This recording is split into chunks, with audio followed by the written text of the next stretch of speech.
Is it a foldable tablet or a foldable phone? Is it a foldable tablet that goes into a phone, or is it a foldable phone that goes into a tablet? Okay, we are on the bleeding edge of technology, ladies and gentlemen. So for the past few years, this has been the bleeding edge. Snorefest. It's another iPhone, has a slightly better screen, has a slightly better camera, has a slightly bigger battery. Now it unlocks with your face. Nothing really groundbreaking. And the reason is, there's actually a reason why they do this. Because if you're Apple or Samsung, I'm just using Apple as an example, but every top tier premium phone maker is in the same boat. If you can sell something slightly better, that costs you less money to produce, is less risky, it doesn't cost you as much to research and develop, you would. But what's happening is we're not. It's great for us as consumers, but Apple and Samsung, Huawei, less Huawei, they're actually part of the problem, are being forced into the bleeding edge technology realm. And this is why. So like I said, nearly every iPhone for the past 4 or 5 years has been an incremental upgrade, really. Design improvements, yes, but nothing's been bleeding edge. And when I say bleeding edge, I literally mean Samsung Galaxy Fold. The damn thing was breaking for 4 out of 20 handsets broke. That's bleeding edge. That is literally as close to the edge as you can get. And Samsung knows, Apple probably knows this, but they're stubborn, that they have to make moves because the mobile phone market is almost like commodity level. Like it's almost like buying gold at this point. Everyone has a phone. There are so many models out there. There are so many cheap handsets. You can buy a good feature phone for less than $500 and your life is exactly the same as someone who picked up $1,000 phone. And the problem is, and Apple is facing, is before, no one else was really making these. They were not making these as good as them, and no one was really doing Apple better than Apple. But now we're starting to see Huawei, other manufacturers bring out phones that do similar to this for half the price, and consumers, we're making smart decisions and going, I do like Apple, but this one's a lot cheaper and it looks the same. Like at the end of the day, this is just a slab with a screen on.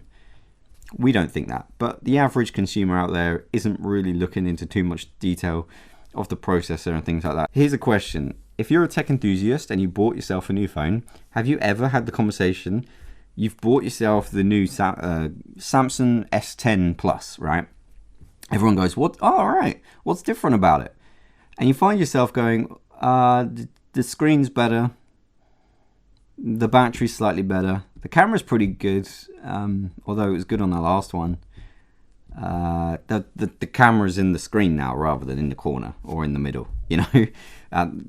Like it's really actually hard for, as a geek, when my fiance asked me, why did you upgrade to the big one? Like, the last one was fine, wasn't it? I'm like, yeah, but it's new. And eventually that is going to become such a problem that no one's going to upgrade. And we're already seeing that. There are already numbers out there showcasing that Apple, Samsung are losing market share in the high premium space because people are finding it hard to justify brand new phones that don't change a lot. This is brilliant because this is where Apple, Samsung, all the big players are being forced into the bleeding edge realm if they want to start moving handsets again, because they can't. Apple will never compete and sell this phone for $500.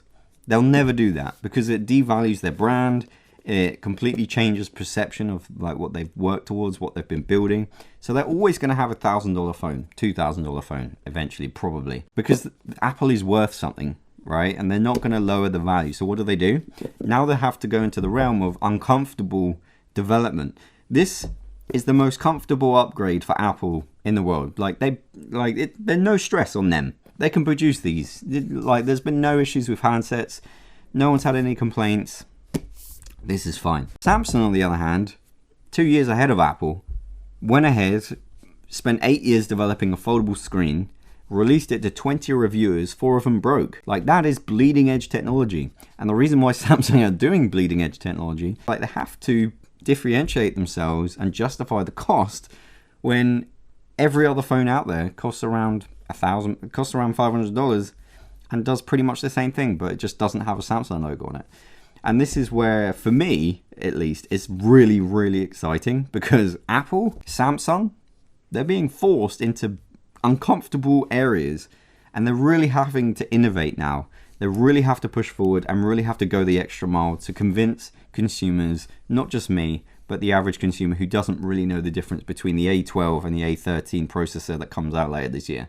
Because that's the problem. Like, no one wants to buy an expensive phone and then say, well, it's got the A13 processor rather than the A12.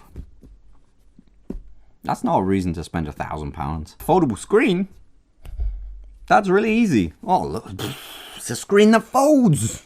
You're looking at this. It's amazing. So I'm so jazzed. Huawei are probably part of the biggest problem for this. They've gained huge market share over the past few years. And the reason is they've released a smartphone in every price bracket. They're good quality phones. They meet that good enough criteria that people don't really mind that if they're not glass backed and everything like that. So that, like, Huawei are doing huge things in kind of saturating the marketplace and making the smartphone almost a commodity. And they're also, this is the really exciting thing, going, hey, Apple, we've already beaten you to the punch with a foldable screen. Samsung, we're going to make a foldable screen as well. So not only are we taking all your budget, your customers that might potentially stretch to a little bit, but buy the cheaper phone, we're going to make everyone buy cheap phones. We're also going to supply and convince people who buy expensive phones to buy our phones. So now Samsung are going to have to really start, innovating. If Apple release another 3 of these, it's just not going to. I don't see that working. Apple have to innovate like they did when the iPhone first came out, because if they don't, it's just another commodity. It's an expensive version of what everyone else already has, and customers are going to find it difficult to justify buying more of those when there's foldable screens, there's things like that. So like, it's so, like, as someone who makes these technology videos, it's so exciting, because all I want to do is make videos on foldable screens and just see this bleeding edge technology that does break and is delicate. Yes, it's delicate. Yes, it's not as, refined as this. This is like a refined diamond, It's polished, it's working, it's just everything about. And the reason is because there's no innovation. There's some incremental innovation, but like, compared, it's nothing risky about this phone is what I'm trying to say. Obviously making a phone like this takes skill, takes innovation, takes, really hard-working people. I'm not taking that away, but what I'm saying is there's nothing risky about this phone. There's something risky about the Samsung Galaxy Fold because it came out and 30% of them broke, because it's a brand new technology that no one's had before. So this is where I want Apple to be forced into this position, because they can do it, but they just choose the easier option because it's cheaper, they can sell it, and they're good at marketing. So Apple's a marketing brand, if you hadn't realized. But yeah, anyway, so that is it, ladies and gentlemen. I am just so excited to be on the bleeding edge of technology. Let me know what you're excited about. Do you want Apple to release a foldable screen? Do you even want a foldable screen? Is it a foldable tablet or a foldable phone? Is it a foldable tablet that goes into a phone, or is it a foldable phone that goes into a tablet?